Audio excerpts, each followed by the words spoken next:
오늘 함께 읽은 본문의 말씀을 통해 후회 없는 순종이라는 제목으로 함께 하나님의 말씀 나누도록 하겠습니다.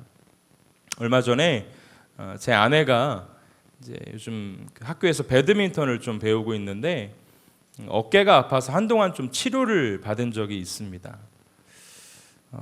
침도 맞아보고 그러다가 이 체외 충격파 치료라는 것을 받게 되었는데 효과가 괜찮아서 지금은 많이 좋아졌어요. 그런데 아내가 한 10번 가까이 그 치료를 받으러 다녀오면 하는 이야기가 뭐였냐면 자기야 너무 좋다. 근데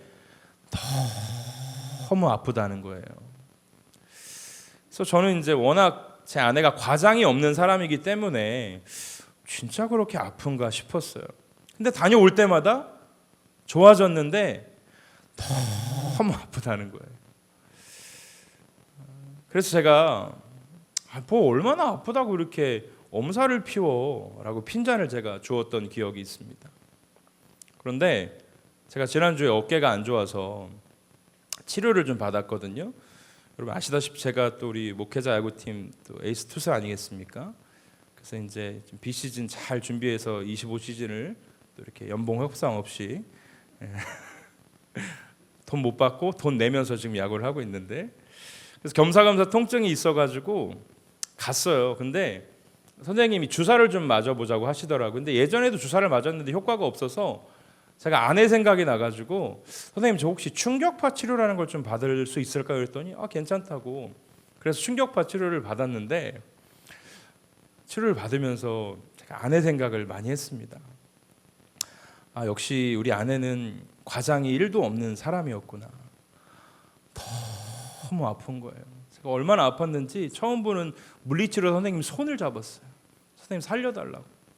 그래서 한 15분 해야 되는데 5분도 못하고 막 제가 막 목소리는 좀 큽니까? 막 그 물리치료실에서 그냥 아프다고 살려달라고 하면서 얼마나 그냥 아동바동하면서 다음 치료를 지금 안 가고 있습니다. 너무 아파가지고 효과는 좀 보는 것 같은데, 그래서 제가 바로 끝나고 아내한테 전화했어요. 미안하다, 의심했다. 당신의 진의를 의심했다. 그런 경험이 한 주간 있었습니다. 그러면서 나오면서 그런 생각을 좀 해봤어요. 결심도 해봤어요. 첫 번째, 남의 고통을 함부로 평가하지 말자. 두 번째, 경험해 보지 않은 것에 대해 쉽게 판단하지 말자. 그러면서 또 하나 들었던 생각은 하나님이 우리에게 허락하시는 삶의 모든 자리는 하나님의 은혜를 깨닫게 하는 도구가 아닌가라는 생각을 해보면서 그 상황에서도 하나님의 은혜를 깨달을 수 있는 것이 참 감사했습니다. 끊임없이 우리는 교회라는 공동체 안에서 나와 다름을 인정할 수 있어야 되고 그 다름을 통해 배우게 하시는 하나님의 섭리를 또한 우리는 깨달을 수 있어야 될 것입니다. 제가 왜 이 말씀을 드렸냐면 우리가 성경을 대할 때에 때론 너무 종종 쉽게 대하는 경우가 있지 않는가라는 생각을 해봅니다. 단순히 한 권의 책을 읽는 독자의 입장에서 바라볼 때가 많기 때문이죠. 성경은 문자로 쓰여졌지만 하나님의 마음이 고스란히 담긴 책입니다.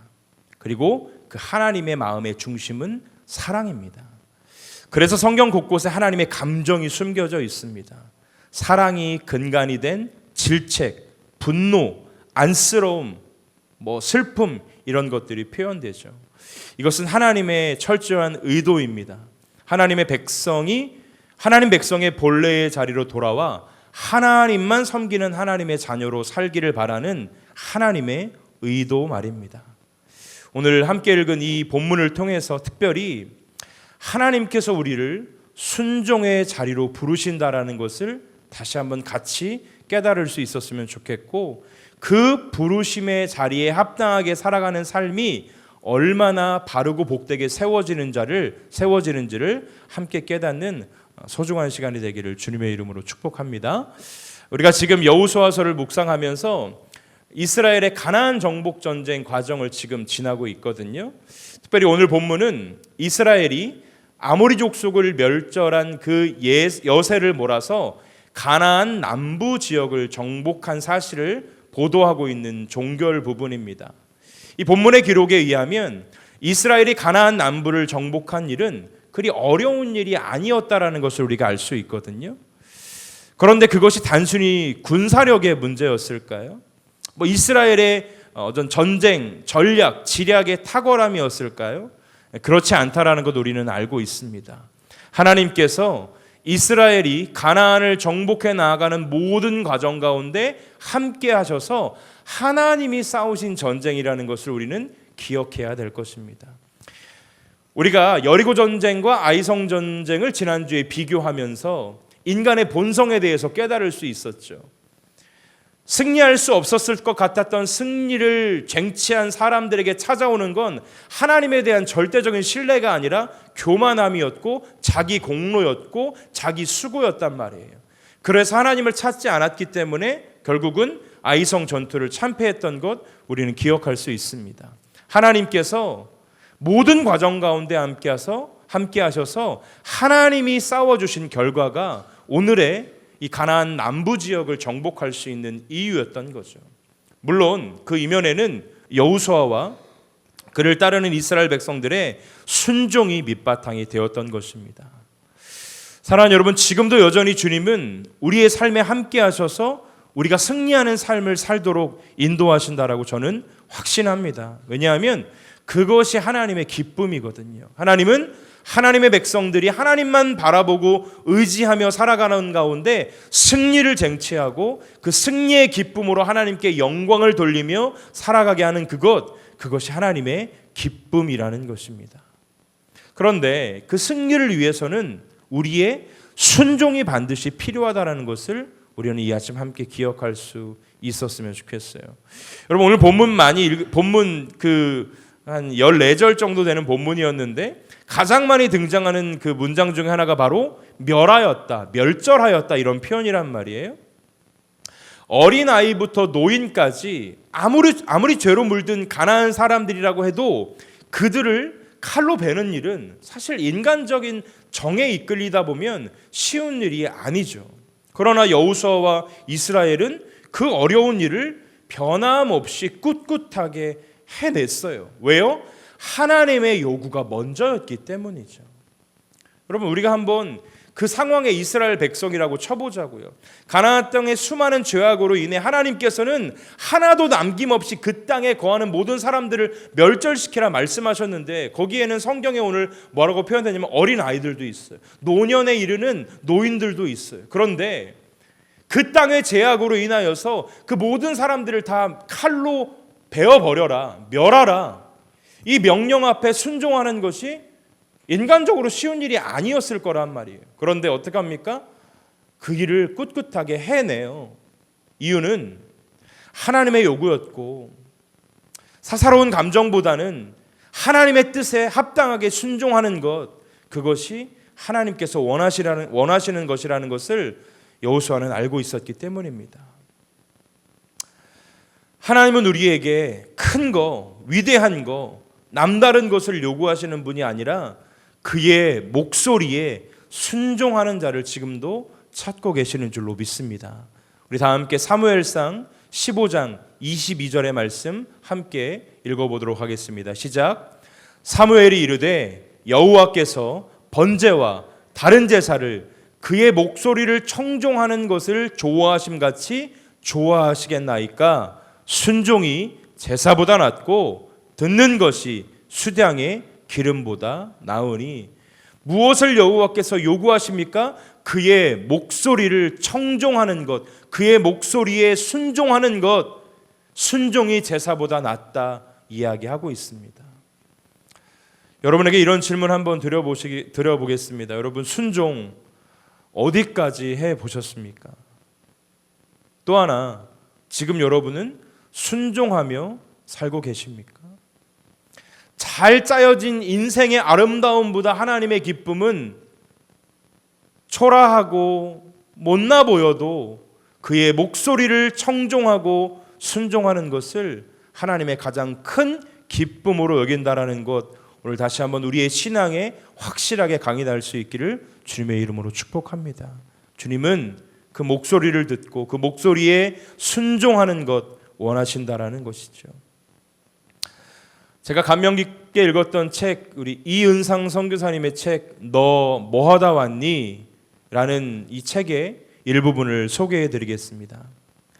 1989년 가을 당시 캘리포니아 주립대학교 포모나 캠퍼스 국제개발처장이었던 남편 황희철 목사와 책임자였던 나는 한국에서 열린 세계 환경 세미나에 참석하기 위해 고향 땅을 밟았다.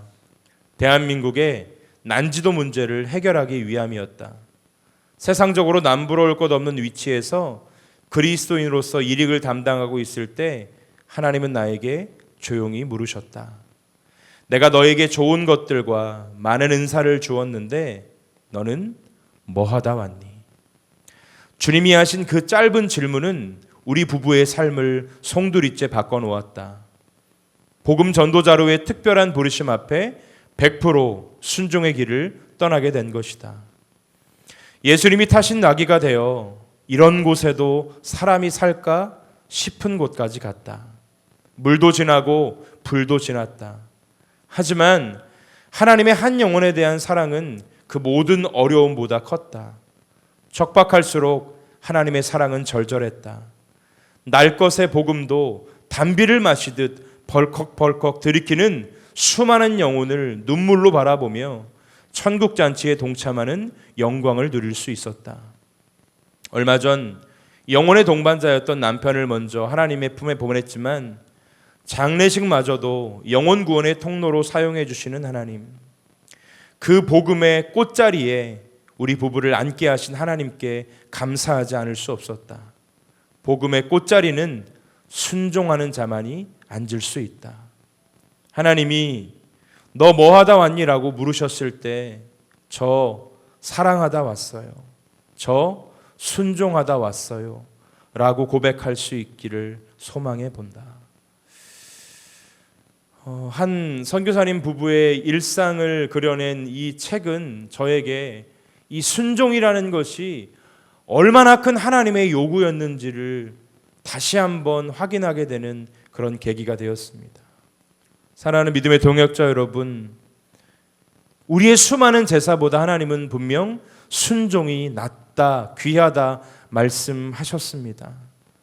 진정한 순종은 순종할 수 있는 모든 상황 가운데 드려지는 순종이 아니라 때로는 순종할 수 없는 상황 가운데 드려지는 그 순종, 하나님이 요구하실 수 있습니다.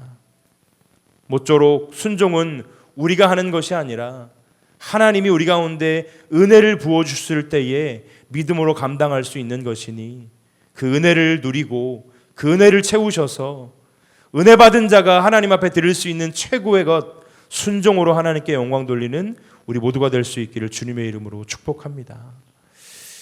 우리가 오늘 읽은 본문의 말씀 이전에 이 막게다를 쳐서 취한 여호수아와 이스라엘이 그것으로 만족하지 않고 오늘 본문에 보면 림나, 라기스, 에글론, 헤브론, 드빌까지 가나안 남부 지역을 다 정복할 때까지 계속되었습니다. 지도를 하나 보여주실까요? 이게 여호수아 10장에 등장하는 이 가나안 남부 지역의 정복 과정을 그린 겁니다. 제가 좀 전에 말씀드렸던 막게다를 통해 림나, 라기스, 에글론, 헤브론, 드빌까지 이 가나안의 남부 지역을 다 정복할 때까지 이 싸움이 계속됐습니다.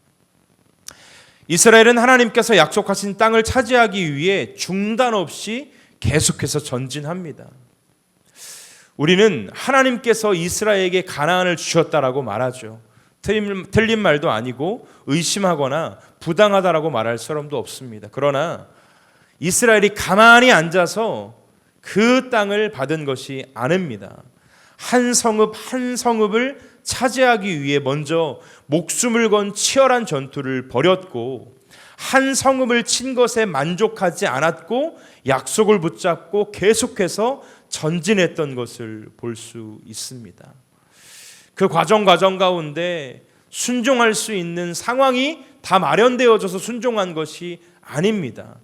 서두에 나눴던 것처럼 인간적인 정에 이끌릴 수도 있었고 상황적인 어려움이 있을 수도 있었지만 약속의 말씀을 붙잡고 한 성읍 한 성읍 차지하면서 그 차지하는 가운데 교만이 그들을 앞세웠던 것이 아니라 이 싸움은 하나님이 이기게 하셨다라는 이 믿음이 있었기 때문에, 그리고 여리고성을 점령했을 때에 찾아왔던 그 교만으로 인해 패배했던 아이성 전투의 교훈이 있었기 때문에 이들은 끝까지 말씀을 붙잡고 전진할 수 있었던 것입니다. 저는 이 부분이 오늘을 사는 저와 여러분들에게 요구되어지는 신앙의 모습이 아닐까 생각합니다. 신앙의 안일함, 쉽게 만족하고 수고하지 않는 모습들. 우리 지난주 목요예배에서도 잠깐 나눴지만 하나님께서 우리의 삶에 역사하시는 이유는 그 역사의 현장에 머물게 하시려고 우리에게 하나님의 일을 보이시는 것이 아니라 또 다른 순종의 자리를 찾아 나서게 하시려는 하나님의 의도가 담겨 있다라는 말씀을 함께 나눴었죠.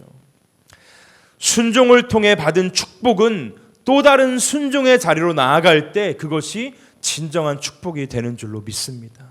누리는 게 아니에요. 나에게 왜 이 자리를 주셨는가? 누릴 수 있을 만한 자리를 주시고 만족하고 기뻐할 수 있을 만한 자리를 주셨을 때에 거기서 만족하고 기뻐하고 끝날 것이 아니라 하나님 나에게 왜 이 자리를 허락하셨는가? 그래, 나를 통해 하나님 또 다른 영광 받기를 원하시는구나라고 또 다른 순종의 자리를 찾아 나설 때에 우리는 그것이 우리에게 진정한 축복이 된다라는 것. 왜요?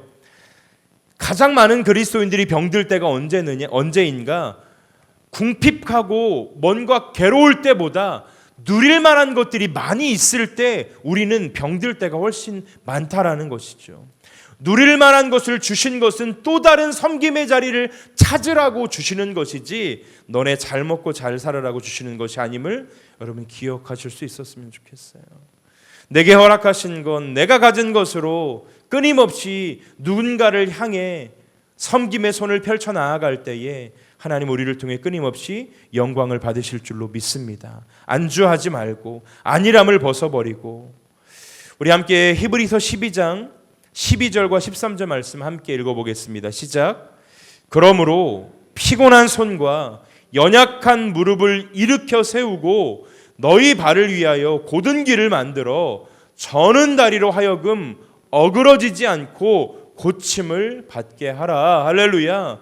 피곤한 손과 연약한 무릎을 일으켜 세우라. 안주하지 마라. 주저앉지 마라. 관망하지 마라. 멈추지 마라. 끊임없이 주님의 나라를 위해 한 걸음을 내딛는 믿음을 가져라. 이것이 하나님께서 우리에게 요구하시는 신앙의 태도와 자세인 줄로 믿습니다. 핑계를 찾는 사람이 아니라 방법을 찾는 저와 여러분 되기를 주의 이름으로 축원합니다. 저도 여러분도 신앙생활 하다 보면 하기 싫은 일을 만날 때에 그 하기 싫은 일을 위해 정당한 핑계를 찾는 일에는 아주 도가 텄습니다.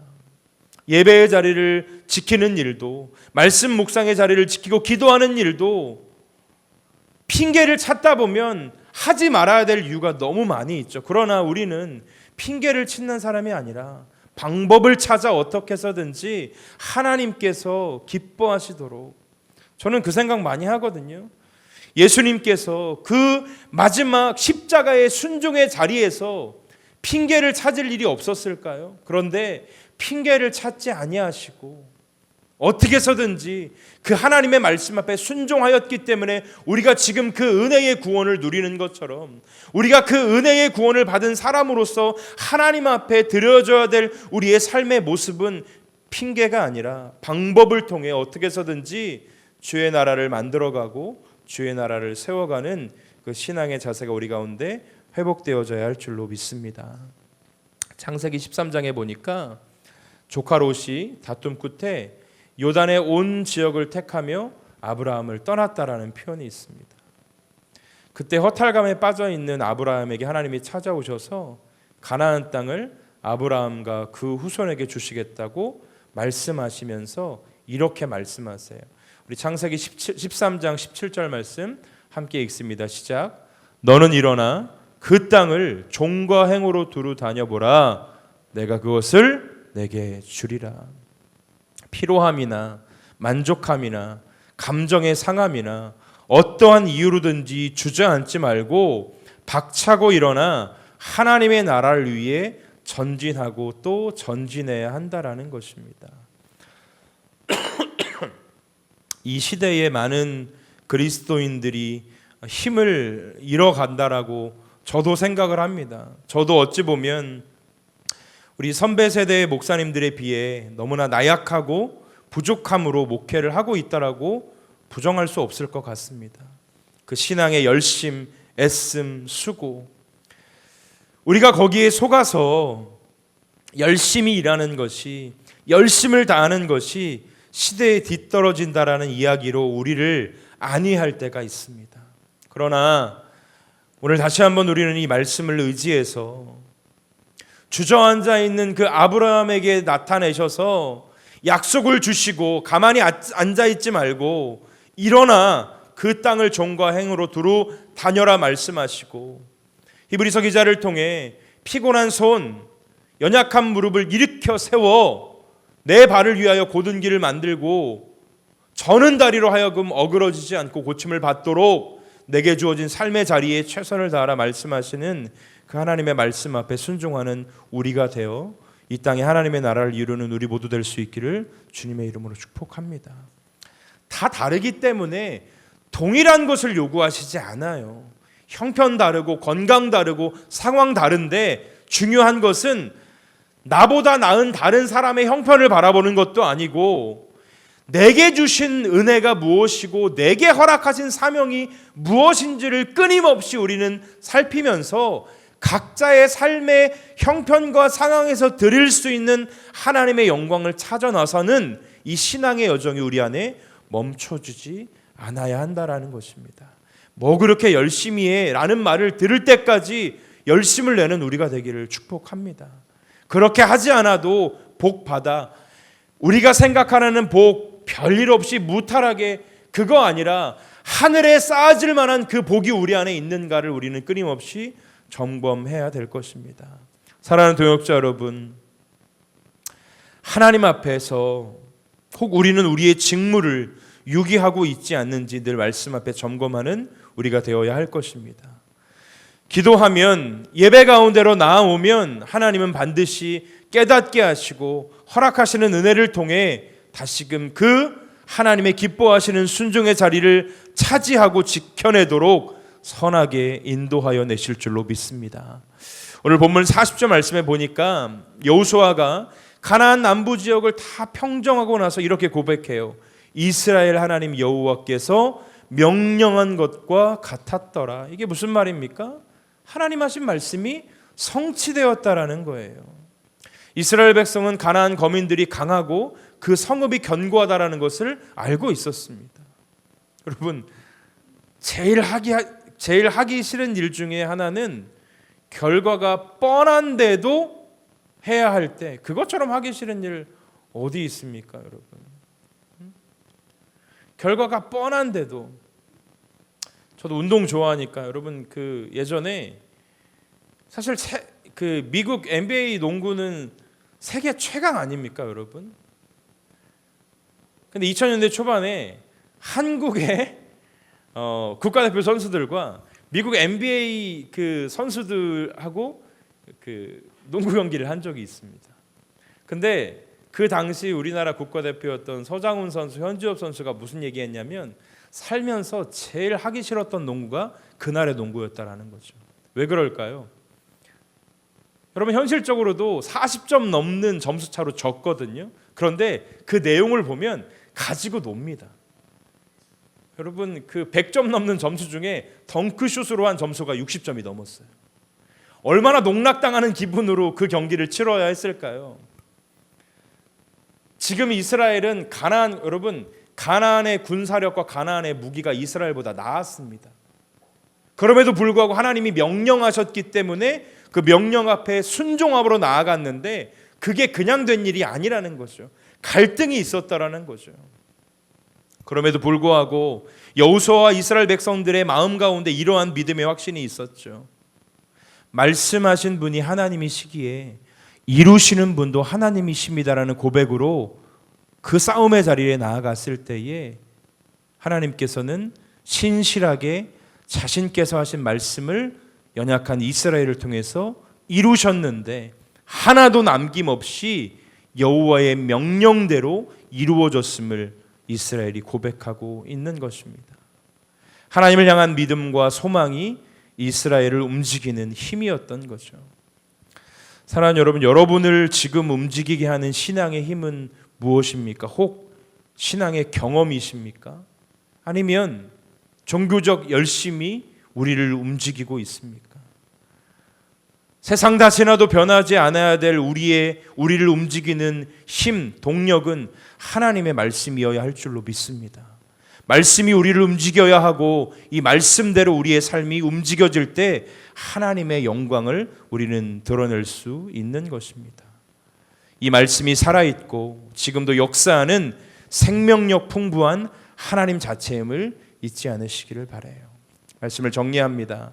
하나님은 이스라엘을 통해 가나안을 진멸하셨어요. 그 이유를 살펴보면 그들의 범죄함으로 그 땅이 더러워졌기 때문이라고 말씀하셨어요. 가나안은 온갖 음행과 복술, 무당, 박수, 우상 숭배의 땅이었습니다. 죄악은 하나님과 함께할 수 없다는 것 우리가 잘 알고 있죠. 그래서 가나안 정복을 위해 나아가는 이스라엘에게 하나님이 끊임없이 뭘 요구하셨었죠? 성결을 요구하셨었죠.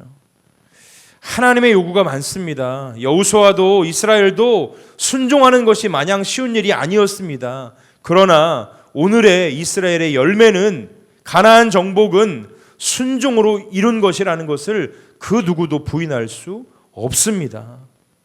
내가 한 순종이 하나님을 향한, 하나님을 위한 순종이라면 하나님은 그 순종을 반드시 사용하실 것입니다.